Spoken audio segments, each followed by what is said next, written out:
इस कार्यक्रम के पुण्यार्चक हैं स्वर्गीय श्री सौभाग्यमल जैन पाटनी की स्मृति में भाई एवं भ्रातृवधु टीकम चंद सुशीला, बाबूलाल शकुंतला, अरविंद, रेणु, पुत्र एवं पुत्रवधु सुनील, संगीता, पौत्र एवं पौत्रवधु साहिल, प्रज्ञा, उत्सव, स्वर्णिमा, प्रपौत्र रूहान, पुत्री एवं दामाद सुनीता, करमचंद जैन, अनुपमा, राजकुमार पहाड़िया, अर्चना, पंकज जैन, निवासी Kolkata, firm Saubhagyamal Tikam Chand, Boro Jalinga tea company, Burnie Braes tea company, Tarkeshwar cold storage, Nalikul cold storage.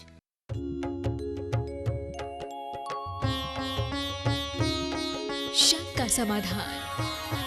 बोलिए अक्षयकारी देवाधिदेव 1008 श्री शांतिनाथ भगवान की जय जय जय।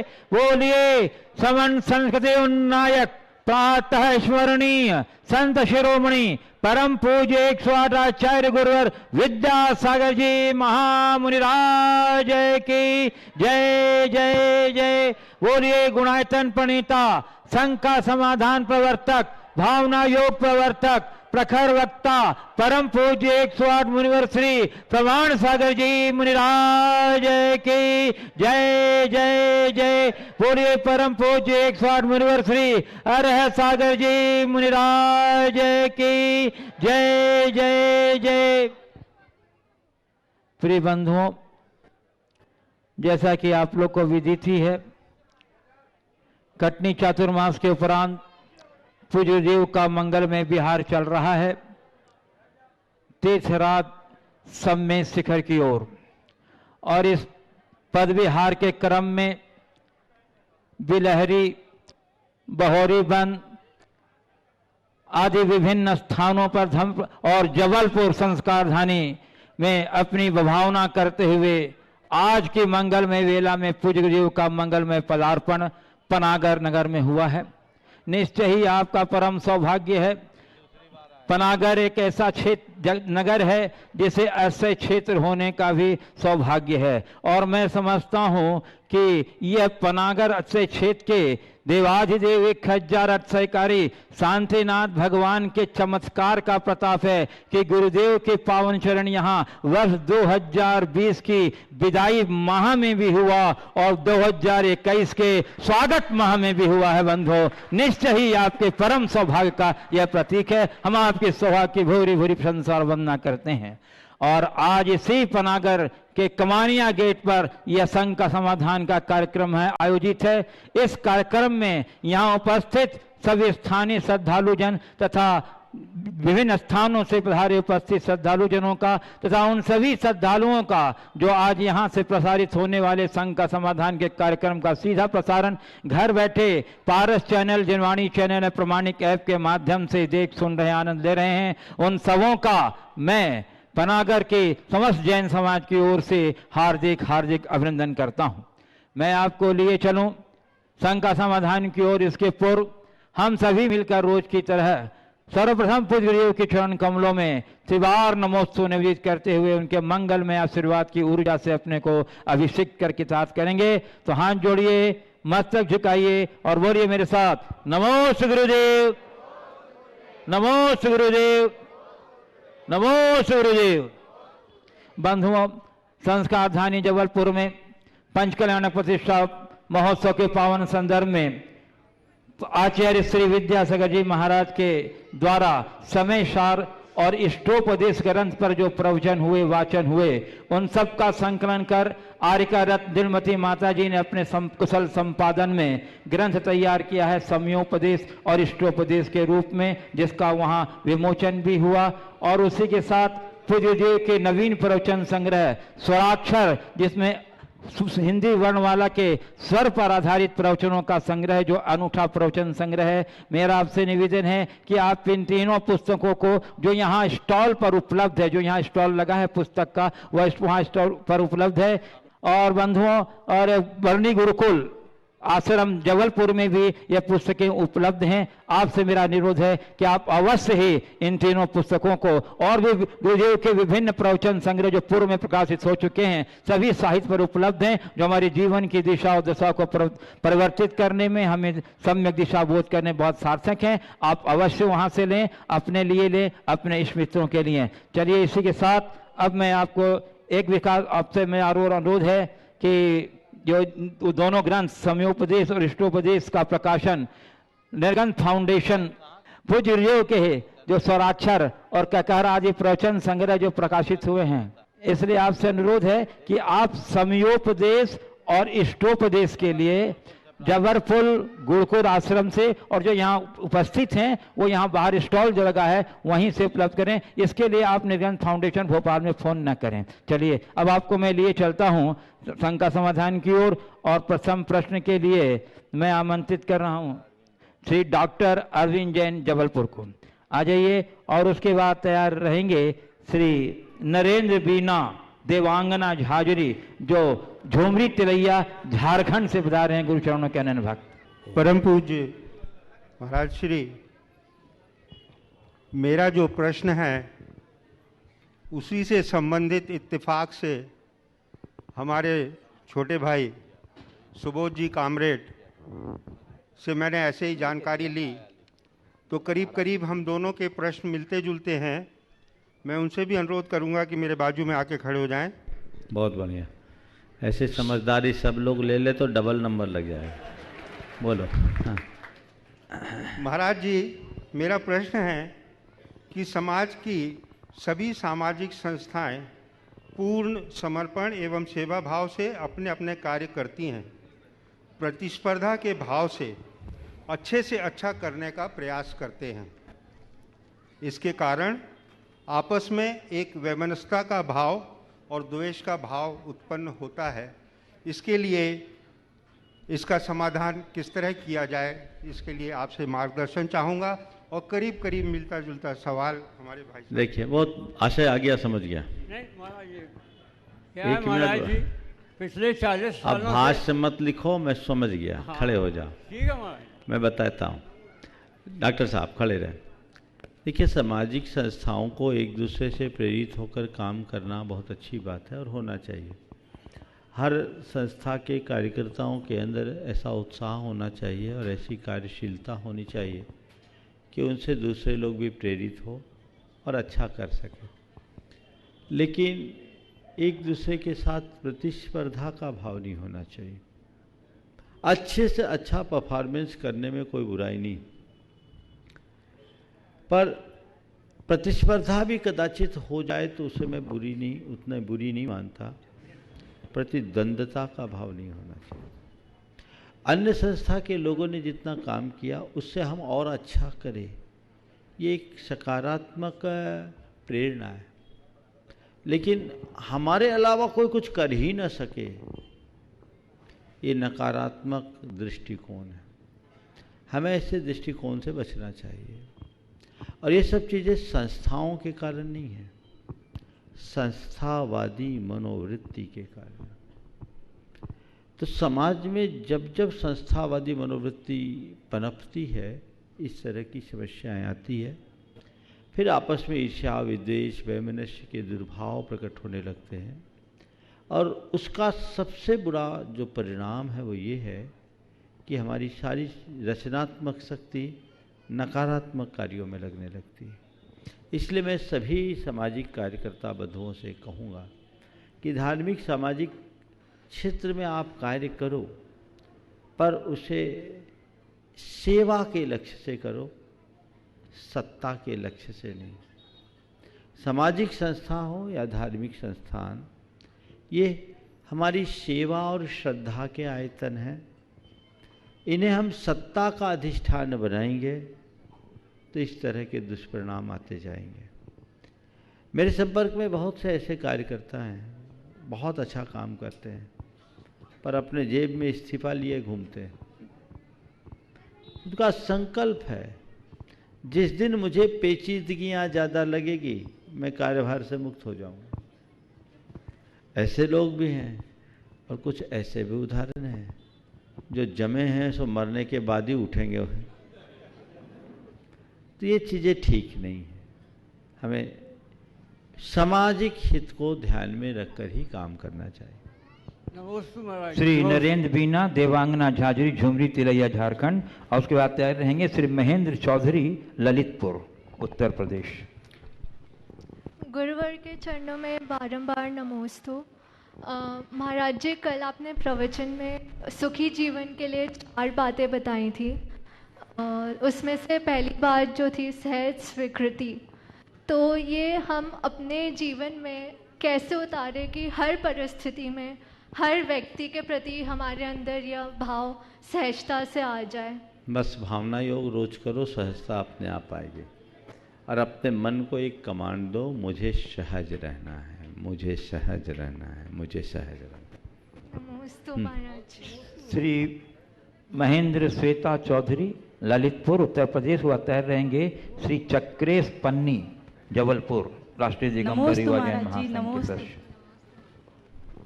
महाराज जी, आपके शिखर जी में दर्शन करे तो जीवन का अर्थ तो समझ में आया, लेकिन अब आगे जीवन व्यर्थ ना जाए और परमार्थ की ओर लगे, मैं ऐसा क्या करूं? सुबह जो प्रवचन में कहा वही करो।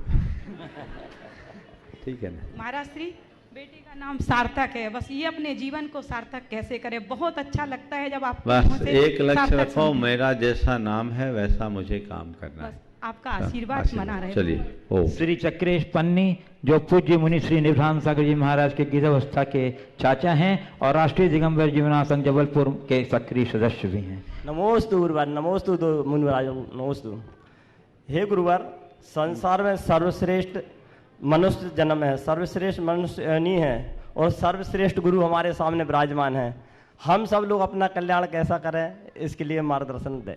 अब तुम्हारे जीवन में जो सर्वश्रेष्ठ कर सको सो करो।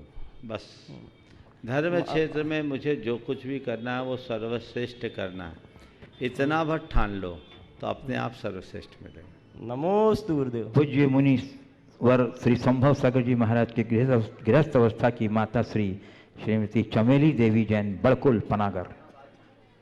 और उसके बाद मैं यहाँ विराजित दीदियों की ओर चलूँगा।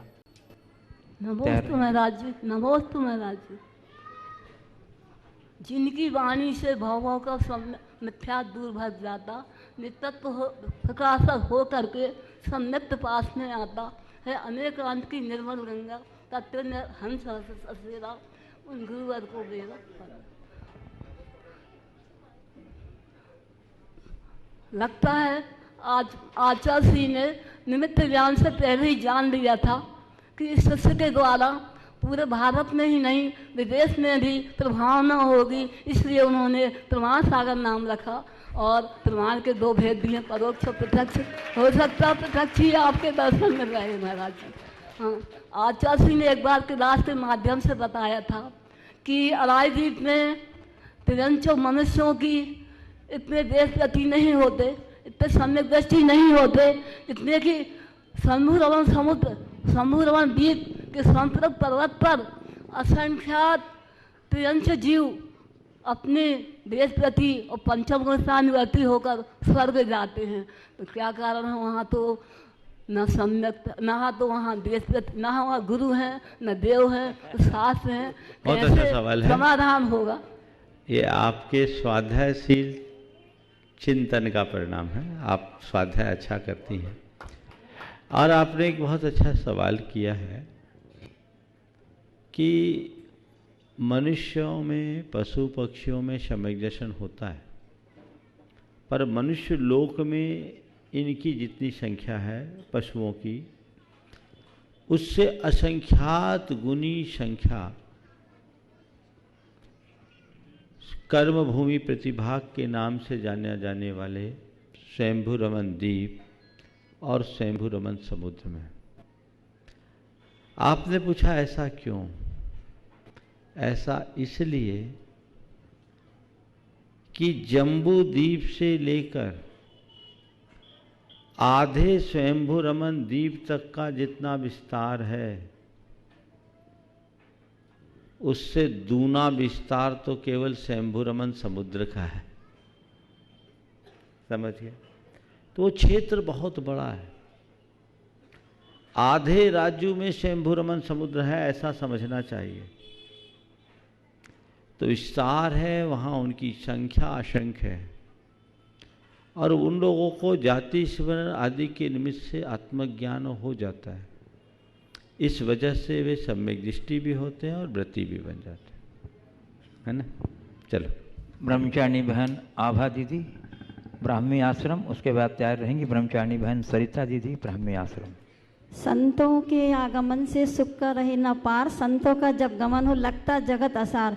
पूज्य मुनि श्री जी, इतने दिन हो गए साधु संतों के दर्शन को तरसने लगे थे। 1.5 साल जब आचार्य श्री जी आए थे, आचार्य श्री के जाने के बाद से आपके दर्शन हुए, तब ये इतना सब भक्ति उमड़ते लोगों में देखी, इतना आनंद आ रहा है, ऐसा लगता है जैसे साक्षात आचार्य श्री जी आ गए हो नगर में। पूज्य श्री जी, कसायों की तीव्रता और मंदता को हम कैसे पहचाने? कार्तिकेय अनुप्रेक्षा ग्रंथ है, उसमें 2 गाथाएं आई, और तीव्र कषाय और मंद कषाय वाले जीवों की प्रवृत्तियों को रेखांकित करते हुए उसके उदाहरण दिए। मैं उन दोनों गाथाओं को उद्धृत करना चाहता हूँ। अपप्रशंसन करणम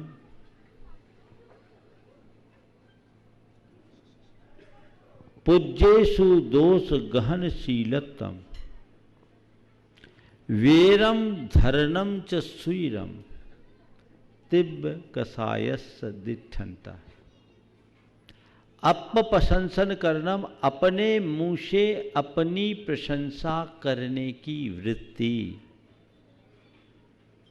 पूज्य जनों के प्रति द्वेष रखते हुए दोष देखने की वृत्ति, और चिरकाल तक वैर बांधे रखने की प्रवृत्ति तीव्र कषाय के लक्षण है। फिर से सुनना, आत्म प्रशंसा करना, औरों की पूज्यजनों की आलोचना, उनके दोष देखने की वृत्ति रखना, और वैर की गांठ बांध करके रखना, किसी को क्षमा न करने का मनोभाव, ये तीव्र कषाय का लक्षण है। इससे उलट सवत्थ विपी वैनम दुवैने दुजने भी खम करणम पूज्येश विगुण गहनम मंद कथा यस्त दिठंठा। सबसे मीठा बोलना, कोई दुर्वचन कहे या दुर्व्यवहार करे तो उसके प्रति भी क्षमा का भाव रखना, और सवत्थ भी गुण गहनम, सबके गुण को ग्रहण करने का मनोभाव रखना मंद कसाय का लक्षण है।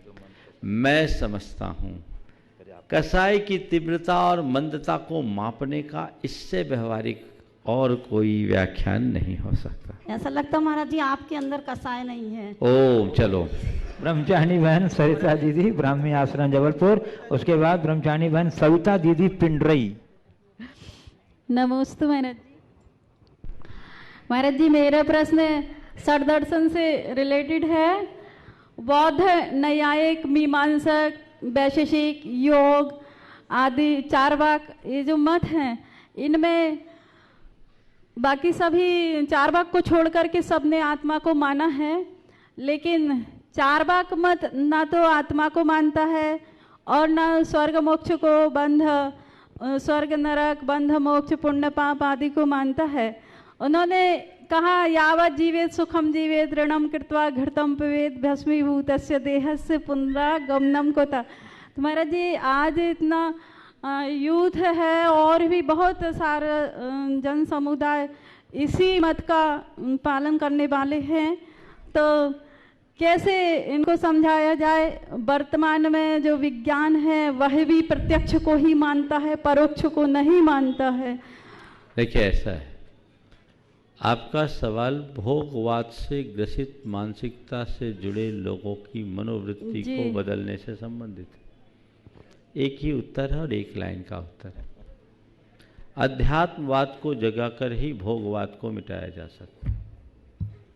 आज की पीढ़ी को जब हम अध्यात्म का संदेश देते हैं तो उन्हें ये बातें बहुत अच्छे से समझ में आती है। और आज के इस दौर में एक बहुत बड़ा सकारात्मक बदलाव महसूस हुआ कि भोगवादी लोगों को भी अपने स्ट्रेस को मैनेज करने के लिए अध्यात्म की उपयोगिता का एहसास होने लगा है। अपनी शारीरिक मानसिक गुत्थियों को सुलझाने का अध्यात्म के अलावा और कोई दूसरा रास्ता आप लोगों को नजर नहीं आता। तो धीरे धीरे परिवर्तन आ रहा है। भोगवाद में केवल मृग तृष्णा है, अध्यात्म में ही चिर शांति है। जिस दिन इस बात को हम पूरे विश्व में स्थापित करने में सफल हो जाएंगे, सर्वत्र अध्यात्मवाद का परचम लहरा जाएगा। नमोस्तु महाराज श्री, अब मैं जो प्रश्न आए हैं उनको ये चिट सिस्टम से निकालूंगा जिनका नाम आ जाए। चलो जल्दी है अभी टाइम। ब्रह्मचारी सारांश। हाँ बोलो। कौन? हाँ बोलो बोलो। हाँ सविता जी तो है अभी। सविता जी पिंड रही। नमस्ते महाराज जी। महाराज जी आपके आने से तो ऐसा लगा जैसे कि कोरोना सी महाबीमारी चली गई हो। हाँ। ऐसा लगा क्योंकि इतने दिन से सब बंद थे, अब सब ओपन हो गए और भगवान करे वो चली जाए। महाराज जी मेरा प्रश्न है कि अतिक्रम, व्यतिक्रम, अतिचार और अनाचार, इन चारों को एक उदाहरण से समझा दीजिए। अतिक्रमो मानस शुद्धि हानि, व्यतिक्रम। हाँ सामायिक पाठ में सुनो तो, जो तुम लोग को पता है वो बताऊं तो फिर तो कहोगे कि वही बता रहे हैं जो हमें पता है। जो पता नहीं वो बताओ। हाँ, इसलिए तो पूछा। अतिक्रमो व्यानस शुद्धि हानि, मन के पवित्रता की हानि होना अतिक्रम है। व्यतिक्रमो ही व्यस्याभिलाषा, मन में विषयों की चाह प्रकट होना व्यतिक्रम है। समझ गए? बदंत अतिचार, किसी वस्तु में अति प्रसंग, और बदंतनाचार ही भंगो व्रताना, व्रत का खंडित होना अनाचार है। ये तो चारों की परिभाषा। एक उदाहरण बता देता हूँ। एक अंगूर का खेत, बगीचा, और एक गधे की दृष्टि पड़ी। वो अंगूर का जो बगीचा है वो पूरी तरह से फेंसिंग के साथ बांधा हुआ है, लेकिन अंगूर को देखकर उसके मन में, मुंह में पानी आया। ये अतिक्रम है। अब चलो चल के खाया जाए, और खाने के भाव से वो बगीचा के अंदर घुसा। ये व्यतिक्रम है।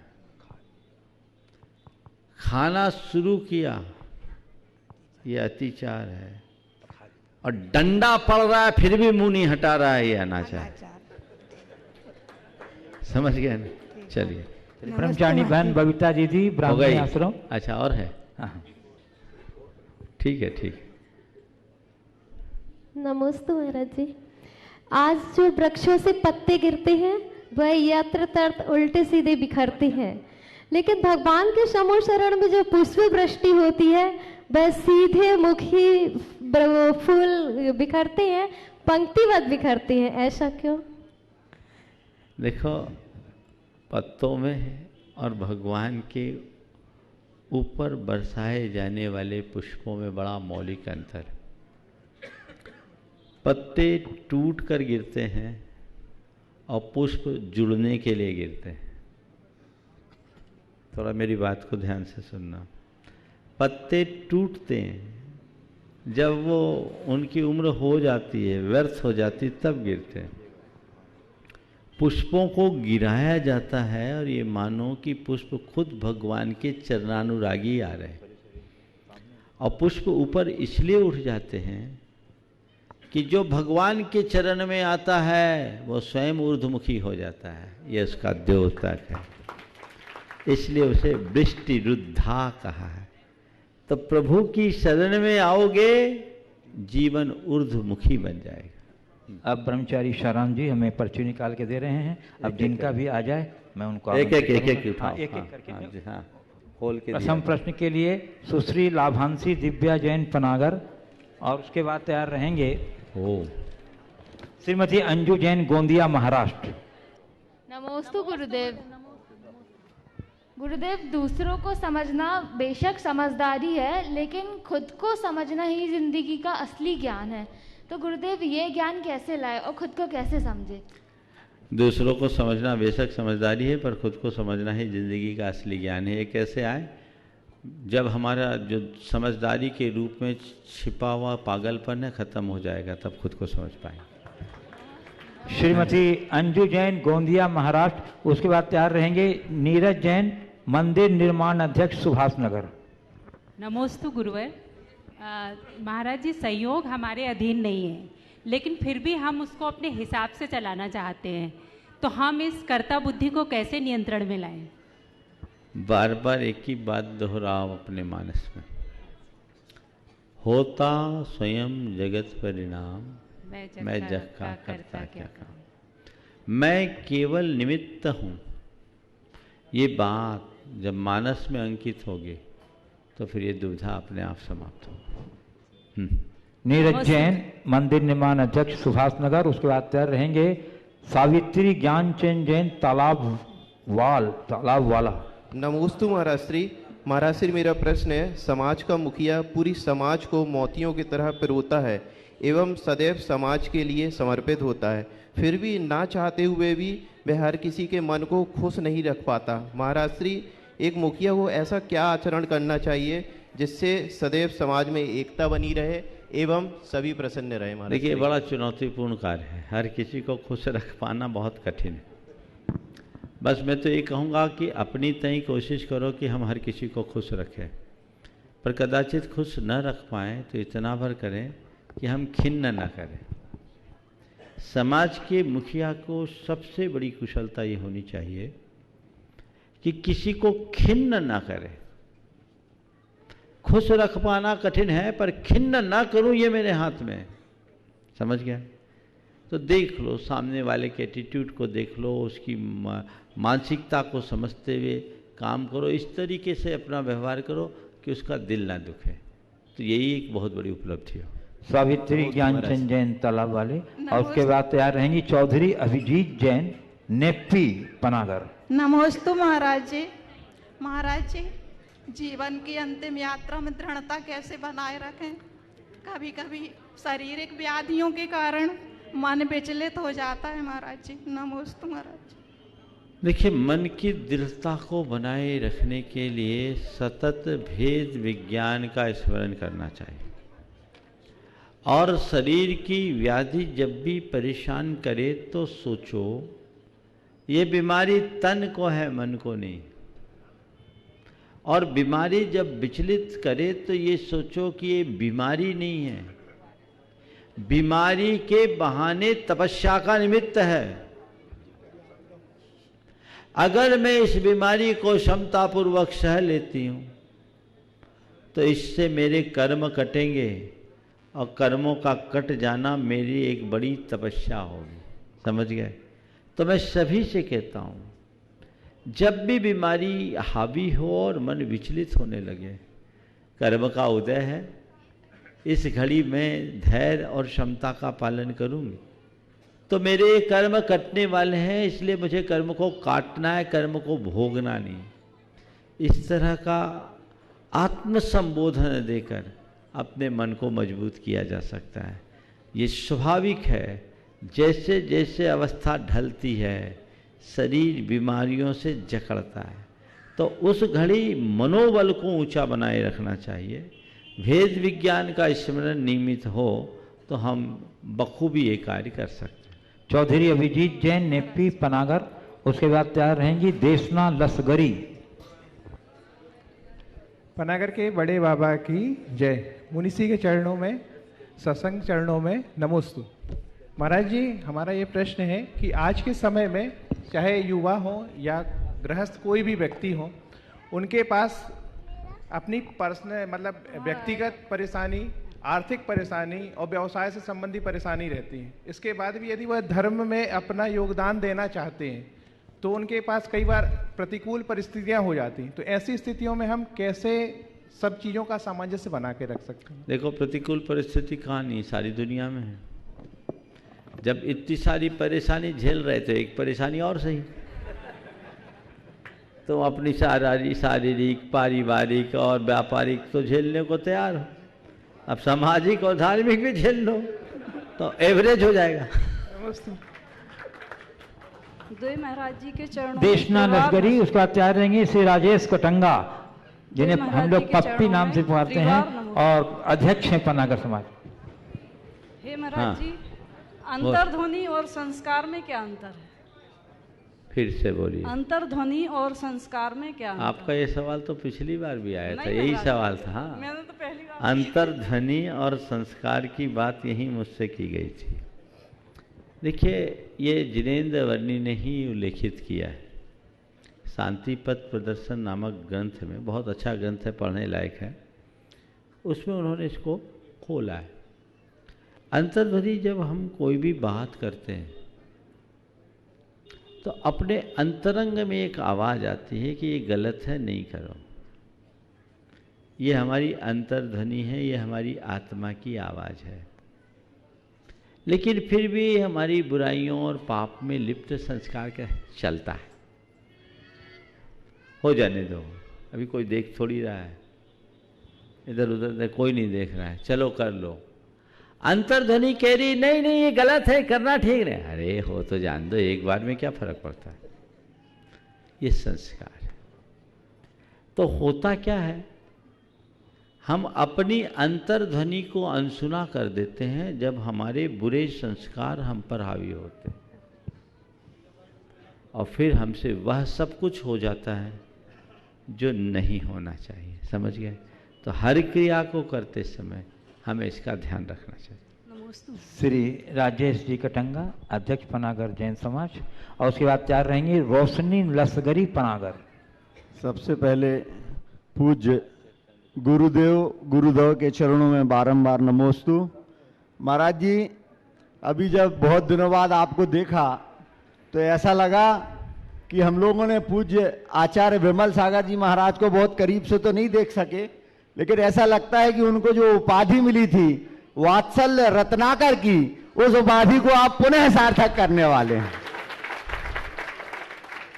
महाराज जी, इसी दिशा में मेरा प्रश्न है कि सत्यम शिवम सुंदरम जो सूत्र है उसमें कहा जाता है सत्य वही है वास्तव में जो अंतिम और अनंत सुख को प्रदान कराए, और उसी सत्य को हम लोगों ने सुंदर कहा है भारतीय संस्कृति में।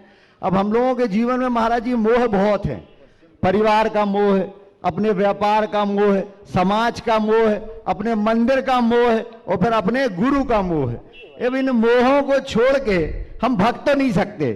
तो हम महाराज जी ये चाहते हैं आपसे जानना कि हम इन मोहों को कैसे सुंदर बनाएं, इनका कैसे हम सब्लिमेशन करें, कैसे इनका उन्नयन करें कि हमारा जीवन सार्थक और अनंत सुख की दिशा में प्रयाण कर सके। नमस्कार। परिवार का मोह, समाज का मोह, मंदिर का मोह, भगवान का मोह, गुरु का मोह, जब तक ये मोह है हमारी आत्मा का हनन होगा। मोह तो पतन कराता है। आपने चाहा है कि इस मोह को हम सब्लिमेशन उसका कैसे करें, सब्लिमेट कैसे करें, कुछ नहीं करना है।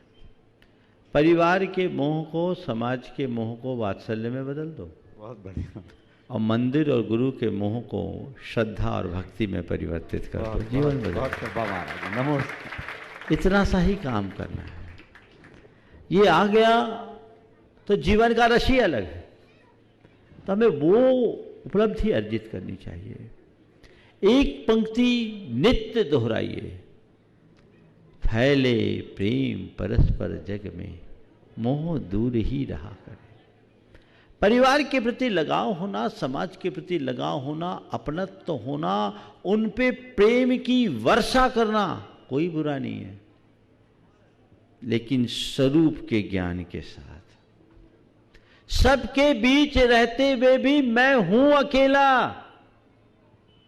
इतनी समझ हो कि मैं हूं अकेला तो फिर नहीं है कोई झमेला, कोई झमेला नहीं। बस हम उसे भूल जाते हैं। ये बारीक सी समझ अगर अंतर मन में जग गई तो वो प्रेम वात्सल्य का रूप लेगा, मोह का नहीं। और इसी तरह गुरु और प्रभु के प्रति श्रद्धा और भक्ति का रूप। बहुत अच्छा। रोशनी नसगरी पनागर, उसके बाद तैयार रहेंगी बबीता मनीष जैन नरघैया। हाँ, जबलपुर में। हाँ, अब आपसे अपरिचित है। हाँ, बोलो। नमोस्तु महाश्री। महाराष्ट्री, हमारी शुद्धि का विशुद्धि पर क्या प्रभाव पड़ता है, और अगर अंदर की विशुद्धि है तो बाहर की शुद्धि कैसे बढ़ाएं, और बाहर की शुद्धि है तो अंदर की विशुद्धि कैसे बढ़ाएं? देखिए, शुद्धि और विशुद्धि का प्रभाव आपने पूछा है। मैं आपसे पूछता हूं, जब आप सामान्य से कपड़े पहने होते हैं तब की मनोदशा, और जब आप आहार देने की भावना रखते हुए शुद्ध धवल वस्त्र पहनते तब की मानसिकता में कोई अंतर महसूस किया कि नहीं? जी महाराज जी। क्यों, क्या महसूस किया? महाराज जी, अंदर से मतलब एक शांति रहती है कि हाँ 16 के शुद्ध कपड़े पहने हैं, भाव शुद्ध रहते हैं, कोई भी। तो बस यही शुद्धि का विशुद्धि पर प्रभाव है। और महाराज, सुनो पूरी बात, अभी तो आधा उत्तर हुआ। जब हम बाह्य शुद्धि रखते हैं तो हमारी भाव दशा में अंतर आता है, और ये बात आज के वैज्ञानिक युग में सुस्पष्ट है कि मनुष्य के वस्त्र आभरण और उसके रंगों का भी हमारी मनोवृत्ति पर असर पड़ता है। समझ गए? इसीलिए आजकल हमने चौके के वस्त्रों में सफ़ेद वस्त्र ही रख दिया। अब थोड़े बहुत घुसपैठ लोग कर देते हैं, बात अलग है, लेकिन एक वस्त्र तो ऐसा रखना चाहिए कि जो केवल इसी प्रयोजन के लिए हो। इतने रखती हो आप लोग, ट्रंक के ट्रंक भरे रहते हैं, एक और सही। तो शुद्धि से विशुद्धि का संबंध है।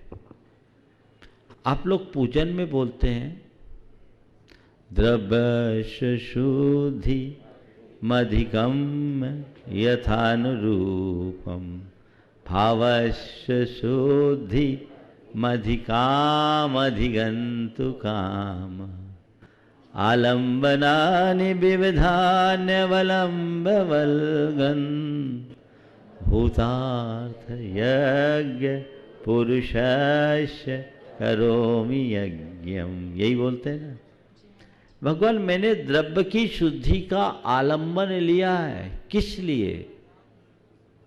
भावस्य अधिकाम शुद्धि में अधिगंतु काम है। भाव की सर्वोत्कृष्ट विशुद्धि को पाने की भावना से मैंने इस द्रव्य की शुद्धि का आलंबन लिया है। समझ गए? तो बाह्य शुद्धि अंतरंग शुद्धि में कारण है, पर बाह्य शुद्धि में इतना रूढ़ हो जाओ और उसी को पकड़ के बैठ जाओ तो कई बार 16 के चक्कर में लोग 16 से भी ज़्यादा भड़क जाते हैं। वो ठीक नहीं। 16 रखो, मन शांत रखो, शुद्धि रखो, पर कदाचित किसी के द्वारा कोई अशुद्धि हो जाए तो उसको भाव शुद्धि के साथ समतापूर्वक सहज रूप स्वीकार लो, अपने वस्त्र बदल लो, चलो भैया ठीक है, उस पर भड़को मत। जब भड़क जाते हैं तो मामला बिगड़ जाता है। बबीता मनीष जैन नरघैया, और उसके बाद चाहे रहेंगे श्री राय सेठ चंद्र कुमार जी जबलपुर, जिनके यशस्वी कर कमलों के द्वारा जबलपुर पंचकल्याण प्रतिष्ठा में ध्वजारोहण कार्य संपन्न हुआ था। तैयार रहेंगे अगले क्रम में बबीता मनीष जैन। मुनिद्वय के चरणों में कोटिशा नमन। नमोस्तु गुरुदेव। महाराज श्री, ऐसा कहा जाता है कि अंत भला तो सब भला, ऐसा पढ़ा भी है कई जगह पर, परंतु गुरुदेव मैंने देखा है कि कई लोग प्रायः ऐसा देखने में आता है कि अपने जीवन भर अपना जीवन व्यवस्थित रूप से जीते हैं, धर्म भी करते हैं, संयम भी धारण कर लेते हैं, परंतु अंत समय में उनके ऐसे कौन से कर्मों का उदय आ जाता है गुरुदेव कि सारी बुद्धि उनकी विस्मृति की ओर चली जाती है, ना उन्हें धर्म रह जाता ना कुछ संयम। तो ऐसे जीवों की कौन सी गति होती गुरुदेव, और अंत में ऐसा मतलब उनके पुरुषार्थ में क्या कमी हो गई कि उनका अंत बिगड़ जाता है? सबसे पहले तो मैं आपके प्रश्न को दो भागों में बांटता हूँ। आपने पहले पूछा कि अंत भला सो भला, पहले इसी का पोस्टमार्टम कर लें। अंत भला तो सो भला क्यों, जीवन भर का क्या काम है? तो मैं आपको एक उदाहरण देता हूँ। आप किसी के घर मेहमान हुए, खूब आत्मीय स्वागत किया, बढ़िया आतिथ्य किया,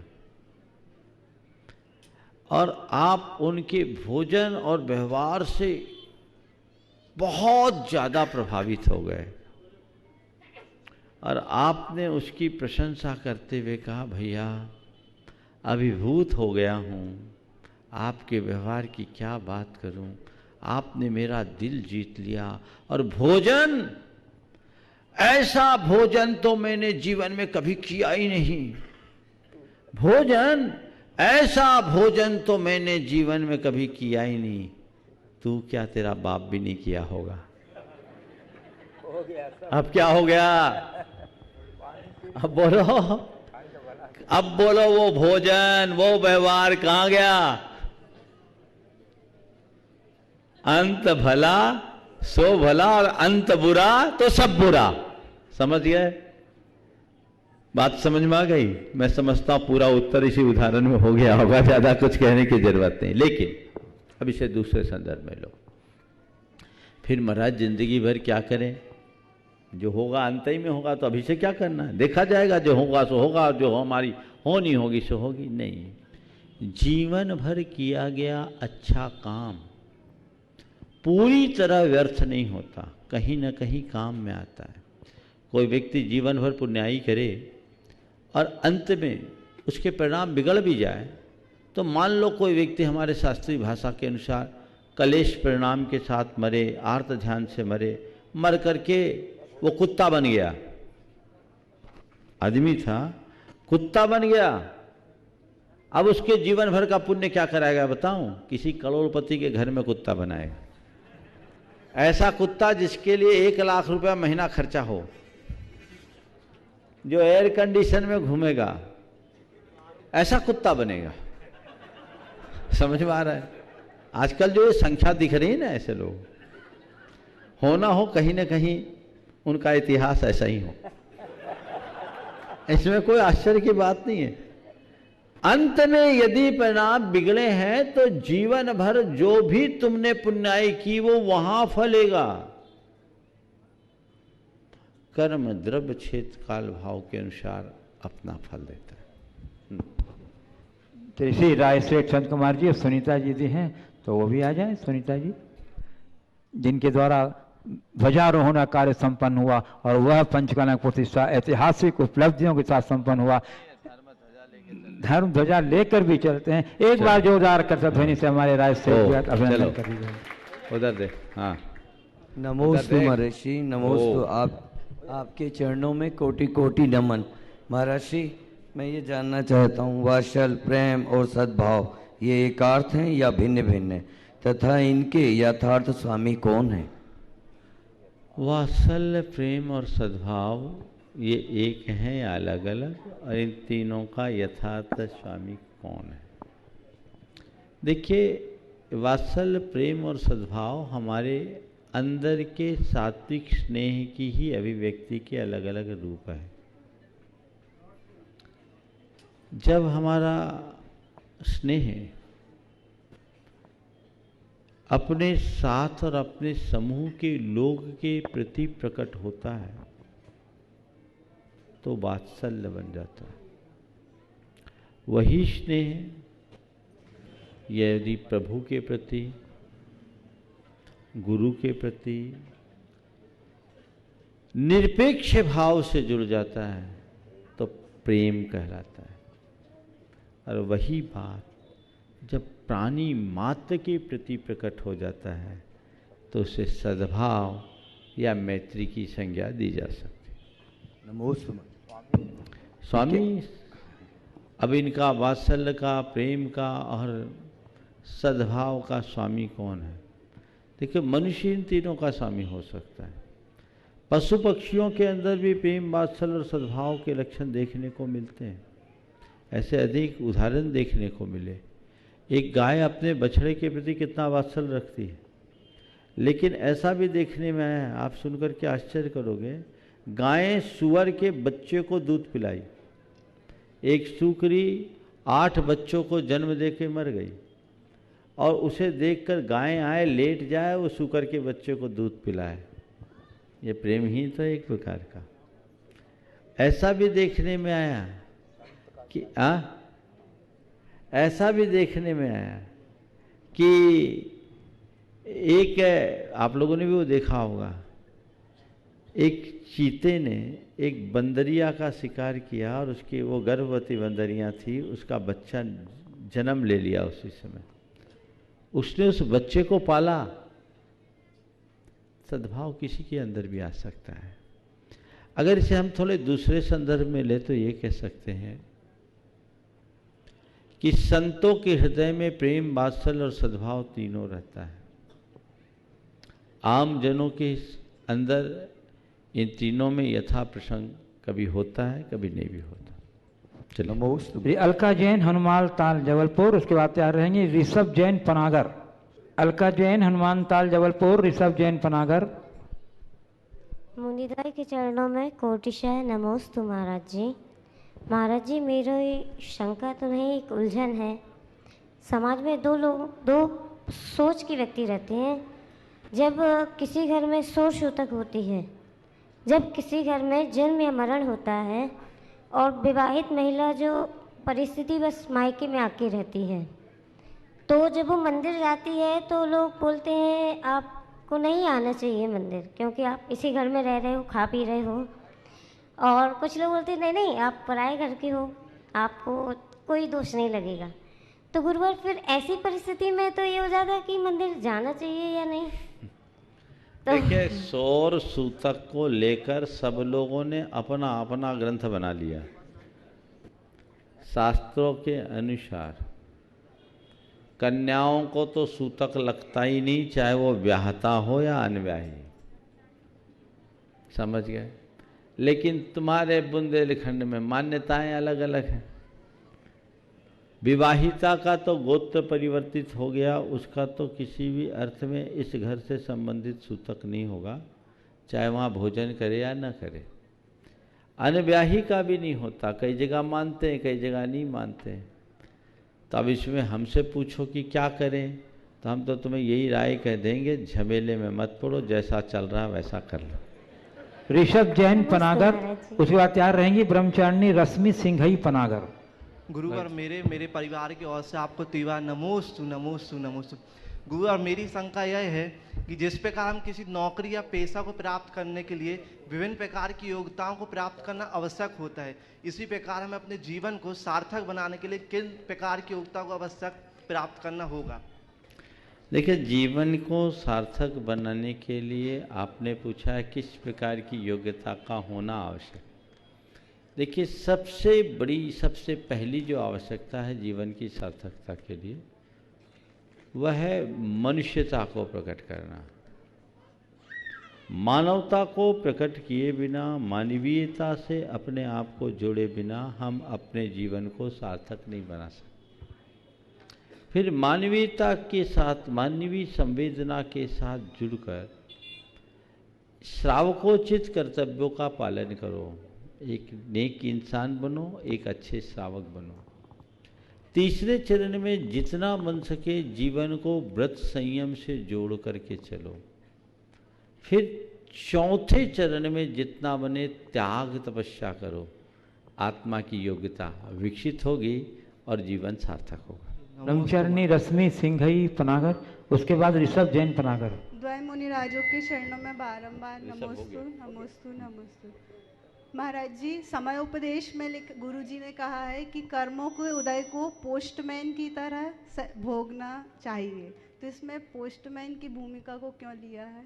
पोस्टमैन की भूमिका नहीं देखी, चिट्ठियाँ बांटता है पर उसे कोई हर्ष विषाद होता है क्या? नहीं। जिसकी चिट्ठी आई उसके घर पहुंचा दिया।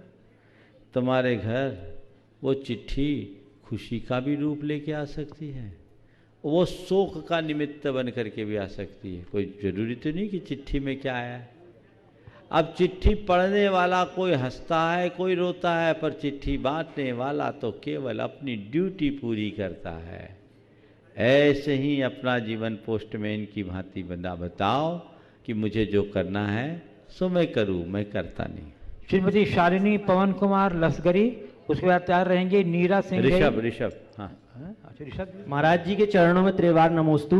महाराज जी, आपसे प्रश्न ये पूछना है मेरे को कि अपन को अपने जिन मंदिरों का ये अपनी ओर से कैसे सहयोग कर सकते हैं, जिन मंदिरों के निर्माण में और कैसे सहयोग कर सकते हैं? और कैसे? धन से सहयोग तो होता ही है महाराज जी, उसके अलावा मैंने एक दिन बोला था दान या योगदान, समझ गए? तुम धन का दान दो, तुम समय का दान दो, तुम शब्दों का दान दो। दान के अवसर बहुत हैं।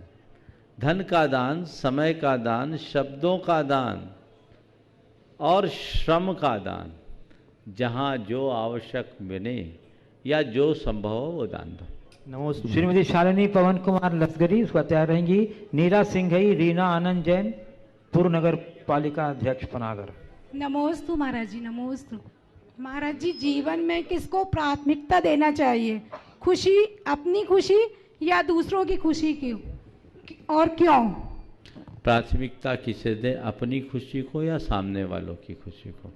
देखिए, मैं तो ये मानता हूँ जो स्वयं खुश रह सकता है, खुश रहता है, वही औरों को खुशी दे सकता है। जो खुद खिन्न हो वो औरों की खुशी कभी नहीं कर सकता। इसलिए हम खुद खुश रहें और औरों को खुशियाँ बांटें।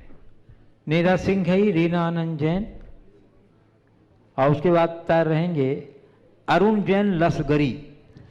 मुनि श्री द्वय के चरणों में बारंबार नमोस्तु नमोस्तु नमोस्तु। विद्या ददाति विनयम, विनयादि दाति पात्रताम, पात्रताम धन मापनोति, धनाद धर्मः ततः सुखम। विद्या से विनय, विनय से पात्रता, पात्रता से धन, धन से धर्म और फिर सुख की प्राप्ति होती है। मुनि श्री, मेरा प्रश्न यह है कि क्या बिना धन के सुख और धर्म की प्राप्ति संभव नहीं है? देखिए, बिना धन के सुख और धर्म की प्राप्ति की जो बात कही गई है, ये लौकिक जीवन की बात है, गार्हस्थ्यिक जीवन की बात है। हम अपने गृहस्थी के जीवन में जब तक आप विशेष, देखिए मंदिर है, आप धर्म का कार्य कैसे कर रहे हैं? जब मंदिर है तब ना। मंदिर कहाँ से बना? बोलो। आप घंटा भर पूजा करके सुख पाते कि नहीं पाते? पाते हैं। पर ये सुख कैसे पाए? जब मंदिर बना। मंदिर कहाँ से आया? हाँ, माइक पे बोलिए ना। धन से बनाए। समझ गए? तो धन से धर्म होता है और धर्म से सुख होता है। धन से नहीं होता, धन के त्याग से होता है। ठीक है? अरुण जैन लसगरी, उसके बाद तैयार रहेंगी। नमोस्तु गुरुवर। मेरा प्रश्न ये है कि श्रेष्ठ श्रावक कैसे बना जाता है? फिर से बोलो। श्रेष्ठ श्रावक कैसे बना जाता है? श्रेष्ठ श्रावक कैसे बना जा सकता है? बस अपने मन में संकल्प ले लो, ठान लो कि जो हमारे शास्त्रों में बताया गया वैसा हम पालन करेंगे, तब करेंगे। देखो, एक सवाल इन बच्चों से कराओ तो जिन बच्चों ने इस बार संस्कार लिया, सब बच्चे एक साथ खड़े हो जाओ, सब बच्चे खड़े हो जाओ। हाँ हाँ, आज इन बच्चों का उत्साह देखते बन रहा है। इतने सारे बच्चे पनागर के थे जो इस बार संस्कार लेने गए थे। इतने ही थे कि और भी थे? और भी थे, और भी थे। ठीक, 14 बच्चे गए थे। बस एक साथ खड़े हो जाओ, सब लाइन से खड़े हो जाओ। हाँ हाँ, एक जन सवाल कर लो, हाथ जोड़ लो सब। बहुत बढ़िया। सब लोग, छोटे बच्चे आगे आ जाओ, बड़े पीछे हो जाओ। हाँ नमस्ते महाराज श्री। महाराज श्री मेरा प्रश्न ये है कि मुझको पार्श्वनाथ भगवान क्या बोल रहे थे, बोलो। सुपार्श्वनाथ भगवान को तीर्थंकरों में क्यों नहीं लिया जाता है? तीर्थंकरों में क्यों नहीं लिया जाता है?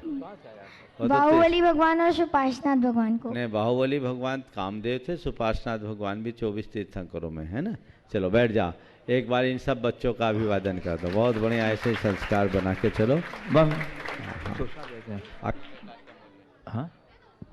बंधुओं, आज संकट समाधान कार्य के उपरांत पूज्य गुरुदेव का मंगलमय विहार यहाँ आगे के लिए हो जाएगा और आज रात्रि विश्राम बुढ़ागर ग्राम में होगा और कल की आहारचर्या घाट सिमरिया में संपन्न होगी, जो सिहोरा से 2 किलोमीटर पूर्व में है। हाँ, बाकी शेष कार्यक्रमों की सूचना इस प्रकार आज के सत्र को परम पूज्य गुरु देव के चरणों में नमन अर्पित करते हुए यहीं पर विराम। बोलिए परम पूज्य आचार्य गुरुवर श्री विद्यासागर जी महाराज की।